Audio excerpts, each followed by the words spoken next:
প্রিয় দর্শক শ্রোতা, আমি বিমল কুণ্ডু একজন বাঙালি ইউটিউবের পক্ষ থেকে আপনাদেরকে সাদর সম্ভাষণ।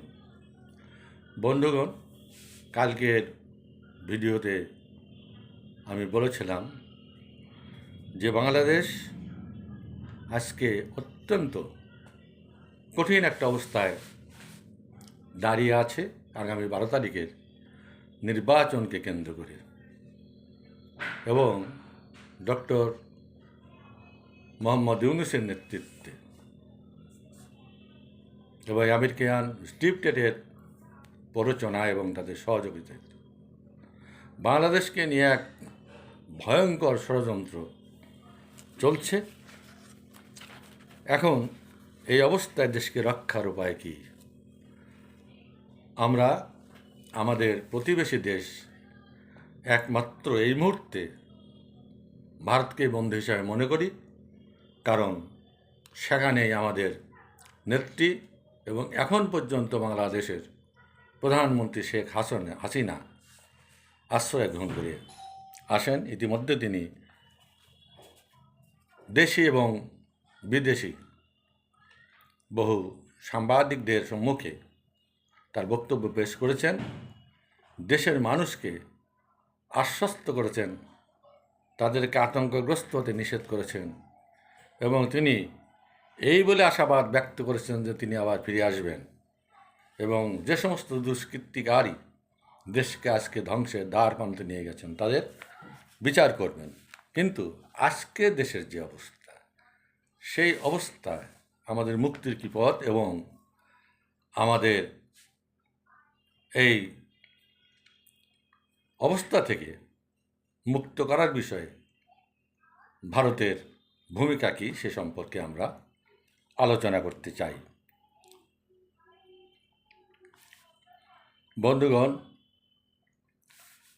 ইতিমধ্যেই বলা হয়েছে America deep state, Pakistan ISI, Jaish-e Mohammed জঙ্গি বাহিনী, এরা সমস্ত ইউনূস সরকার এবং তার যে কুখ্যাত বাহিনী রয়েছে তার এই অন্তর্বর্তী সরকারের মধ্যে তাদেরকে সহযোগিতা করছে বাংলাদেশকে ধ্বংস করে, এবং এই অদেশপ্রেমিক নিষ্ঠুর বাংলাদেশ স্বাধীনতা বিরোধী এই চক্রকে দিয়ে বাংলাদেশের সমস্ত সম্পদ আমেরিকার হাতে তুলে দেওয়া। তারা এগুলো নিয়ে বাংলাদেশকে একদম ঝুলিতে পরিণত করবে। তারপর ইউনূসকে তারা কী করবে সেটা তাদেরই বিষয়। এখন আমরা ভারত কী করতে পারে এই মুহূর্তে সেটা নিয়ে আমরা আলোচনা করছি। বন্ধুগণ, আপনারা জানেন সোভিয়েত আমলে যখন সোভিয়েত ইউনিয়ন ছিল তখন পৃথিবীটা দুই ভাগে বিভক্ত ছিল, একদিকে আমেরিকা আর একদিকে সোভিয়েত ইউনিয়ন। দুটো দেশকে কেন্দ্র করে দুটো জোট তৈরি হয়েছিল, একটা নাম ন্যাটো আর একটা নাম ওয়ারশো। আমেরিকা নানা ষড়যন্ত্র করে সোভিয়েত ইউনিয়নকে ভেঙে দেয়। ভেঙে দেওয়ার পর পৃথিবী হয়ে পড়ে এক কেন্দ্রিক, অর্থাৎ আমেরিকাই সব কিছু, এবং আমেরিকা সারা পৃথিবীতে এমন একটা অবস্থা সৃষ্টি করে যাতে সমস্ত দেশগুলো তাদের হাতের মুঠির মধ্যে এসে পড়ে। তারা সুদূর সিরিয়া থেকে আরম্ভ করে মিডল ইস্টের প্রত্যেকটি মুসলিম দেশে তারা এই তেল সম্পদকে কেন্দ্র করে তেল সম্পদ কুক্ষিগত করার জন্যে এক দেশের সঙ্গে আর এক দেশের যুদ্ধ বাঁধিয়ে দেয়। তারা জঙ্গি সৃষ্টি করে, লাদেনকে তৈরি করে, আবার তারাই লাদেনকে ধ্বংস করে। তারা তালেবান তৈরি করে, আবার সময় মতো তারাই তালেবানকে ধ্বংস করে। এইভাবে মিডল ইস্টের সমস্ত তেল সম্পদ তারা হস্তগত করেছে, এবং মিডল ইস্টের বহু রাষ্ট্রকে তারা হাত করে সেখানে তাদের আমেরিকান ঘাঁটি তৈরি করেছে। এইভাবে সারা পৃথিবীতে আমেরিকার ঘাঁটি তৈরি হয়েছে। এরই মধ্য থেকে আমেরিকার সবচেয়ে প্রতিদ্বন্দ্বী হিসাবে উঠে আসে চীন। চীন অত্যন্ত গোপনে পৃথিবীর কারোর সঙ্গে কারো কোনো রকম ওপেন না হয়ে দৃঢ় বন্ধুত্ব স্থাপন না করে শুধু নিজেরা নিজেদের শক্তি বলে তারা এক বিশাল অর্থনীতি গড়ে তোলে এবং খুব সস্তা দামে সারা পৃথিবীতে তারা তাদের ট্রেড অর্থাৎ ব্যবসা সরিয়ে দেয়। অবস্থা এমন একটা বর্তমান শতকে এমন একটা অবস্থা এসে পড়ছে যে চীন প্রায় আমেরিকাকে অতিক্রম করে চলে যাচ্ছে। এমতো অবস্থায় আমেরিকা তার রাজনৈতিক নীতি চেঞ্জ করছে। তারা এই অঞ্চলে একটা ঘাঁটি করতে যাচ্ছে। সেই ঘাঁটি যেখানে হবে তার নাম হল সেন্ট মার্টিন দ্বীপ, যা বাংলাদেশের মধ্যে। এই জন্য আমেরিকা বাংলাদেশকে টার্গেট করে সেন্ট মার্টিন দ্বীপ নেওয়ার জন্যে, তারপর আমাদের যে সবচেয়ে বড় পোর্ট চিটাগাং পোর্ট নেওয়ার জন্যে, এবং এই জায়গা দিয়ে তারা বার্মা যাওয়ার জন্যে, বিশেষ করে এই আরাকানদের এবং এই যে আরসা এদেরকে কেন্দ্র করে যে একটা দ্বন্দ্ব সৃষ্টি করতে যাচ্ছে এবং এখানে একটা খ্রিস্টান রাজ্য প্রতিষ্ঠা করতে যাচ্ছে, তার জন্য তাদের করিডোর তারা দাবি করে বসেছে।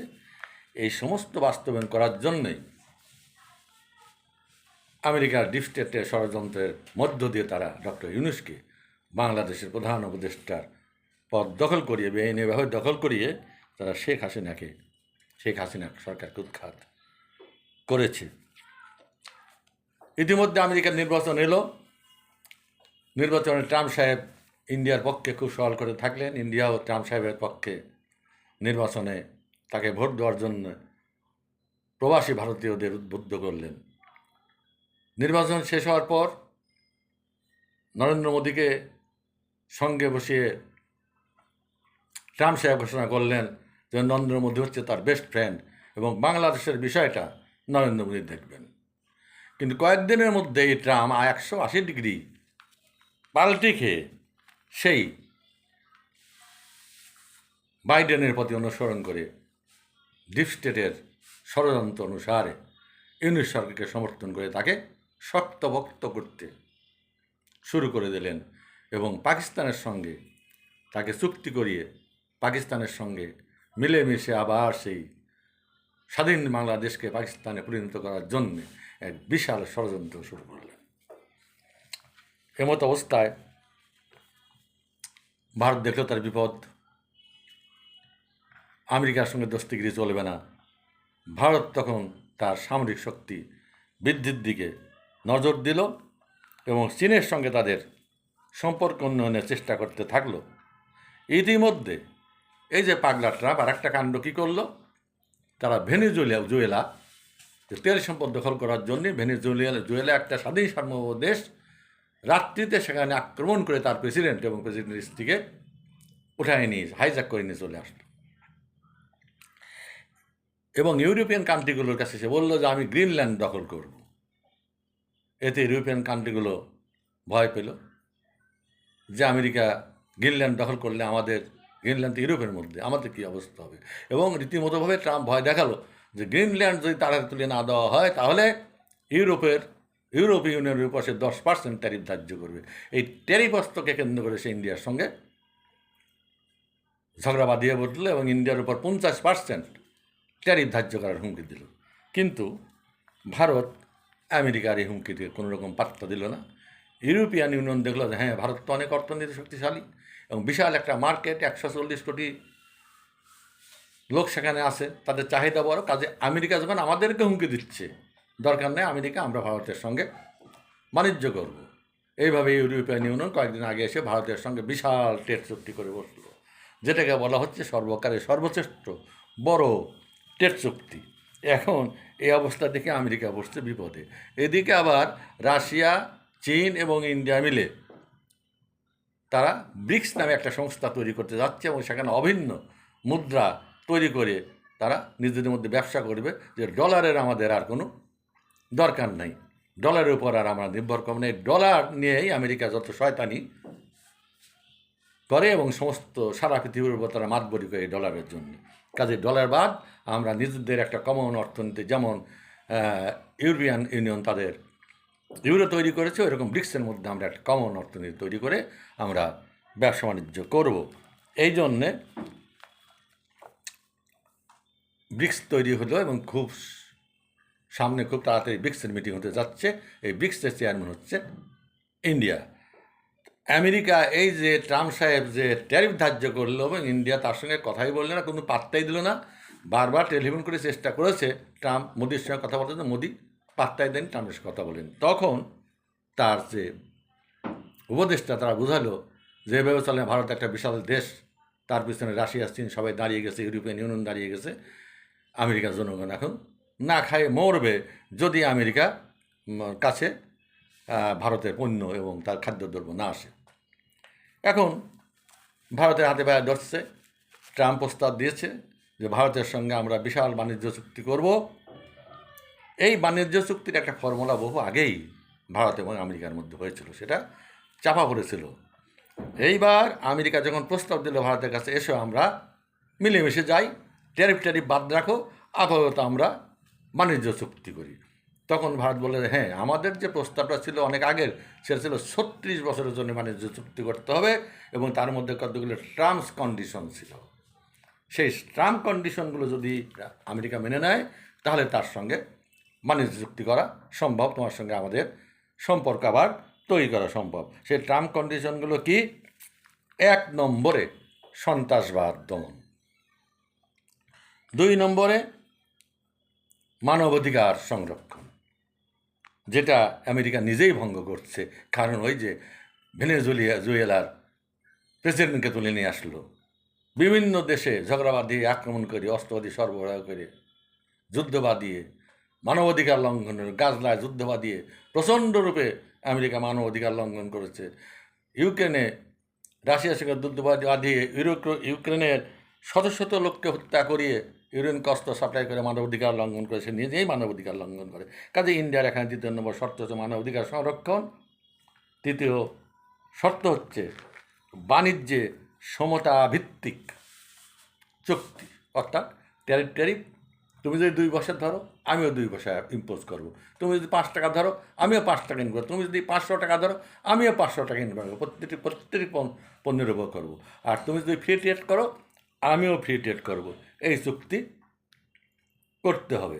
তবে এই সমস্ত 5টা শর্তে এমনিভাবে রয়েছে, তার মধ্যে 1 নম্বর শর্ত হচ্ছে ইন্ডিয়ার যে আমরা বাংলাদেশের ব্যাপারে অনমনীয় এই ইউনিস সরকারকে আমরা দেখতে চাই না। অনতিবিলম্বে আমেরিকার কাছে রিকোয়েস্ট, এই ইউনিসকে সরিয়ে নেওয়া হোক, তারপর আমরা এই চুক্তি নিয়ে কথা বলবো। তারপর ট্রাম্প বলেছেন ঠিক আছে আমরা একটু বসে কথা বলি। তো আমেরিকার পররাষ্ট্রমন্ত্রী মিস্টার জয়শঙ্কর কয়েকদিনের মধ্যেই আমেরিকা যাবেন, সেখানে এই প্রস্তাবগুলো উঠবে।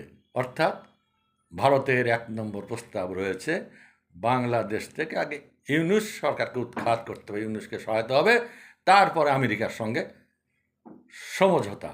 বন্ধুগণ, এই পর্যন্তই আশার বাণী বাংলাদেশের স্বাধীনতা বিশ্বাসী, স্বাধীনতা চেতনায় বিশ্বাসী, বুদ্ধিজীবী এবং শান্তিকামী সকল মানুষের কাছে আমরা যে খবরগুলো, আন্তর্জাতিক খবরগুলো বিশ্লেষণ করে যে এইটুকু পেয়েছি, আমরা যে আশাটুকু আমরা পেয়েছি, সেইটুকুই আপনাদের সামনে আজকে তুলে ধরলাম। কাজেই এই যে নির্বাচন আর কয়দিন মাত্র বাকি আছে, এই নির্বাচন হওয়ার কোনো সম্ভাবনা নাই। আর যদি হতে যায় বা হয় তাহলে আমেরিকাকে ভারত কোনোরকমভাবে তোয়াক্কা করবে না, যেহেতু ভারতের সঙ্গে রয়েছে রাশিয়া, চীন, দক্ষিণ আফ্রিকা, ব্রাজিল, তারপরে ইতিমধ্যে আর আবুধাবি, দ্যাট ইজ সংযুক্ত আরব আমিরাত ভারতের পক্ষে যোগ দিয়েছে। আরও বহু দেশ চলে আসবে এবং মিডল ইস্টের অধিকাংশ মুসলিম দেশগুলো ভারতের পক্ষে চলে আসবে, ব্রিক্সে তারা যোগ দেবে। কাজে আমেরিকার সাবধান, আমেরিকার পতন দেখা দিয়েছে, সেই সঙ্গে পতন হবে, চিরতরে পতন হবে বাংলাদেশের অন্তর্বর্তী সরকার, ইউনুস এবং তার এই পেটোয়া বাহিনীর। আজকে এই পর্যন্ত, সবাইকে ধন্যবাদ। বন্ধুগণ, আপনারা এই নির্বাচনের ব্যাপারে সতর্ক থাকবেন, কোনো মতেই কিন্তু এই নির্বাচন হতে দেওয়া যাবে না। নেত্রী আহ্বান করেছেন, আপনারা জানেন, তারা চেষ্টা করছে, ঘরে ঘরে তারা মহিলাদের পাঠিয়ে দিচ্ছে যে না ভোট, মানে এর পক্ষে হ্যাঁ ভোট দিতে হবে, ওই তাদের যে জুলাই সনদের পক্ষে ভোট দিতে হবে। হিন্দু এলাকায় গিয়ে ভয় দেখানো হচ্ছে যে যদি এই পক্ষে ভোট না দেওয়া হয় তাহলে তোমাদের দেখে নেওয়া হবে, এভাবে ভয়ভীতি প্রদর্শন করা হচ্ছে এখন পর্যন্ত। তবে আমাদের মনে হচ্ছে এই সাহস আর থাকবে না, কারণ দু একদিনের মধ্যে জয়শঙ্কর যাবেন আমেরিকা, এবং আমেরিকার সঙ্গে একটা সমঝোতা ভারতের হয়ে গেলেই ইউনূসকে অনতিবিলম্বে বিদায় নিতে হবে, এবং বাংলাদেশ থেকে ইউনূস সেফ সাইডে বেরিয়ে যেতে পারবে কিনা, নাকি বাংলাদেশের মাটিতেই বাংলাদেশের জনগণই তার কবরস্থান করবে, এই ব্যাপারে আমাদের কিন্তু সন্দেহ থেকে গেল। তো সবাইকে ধন্যবাদ। জয় বাংলা, জয় বঙ্গবন্ধু।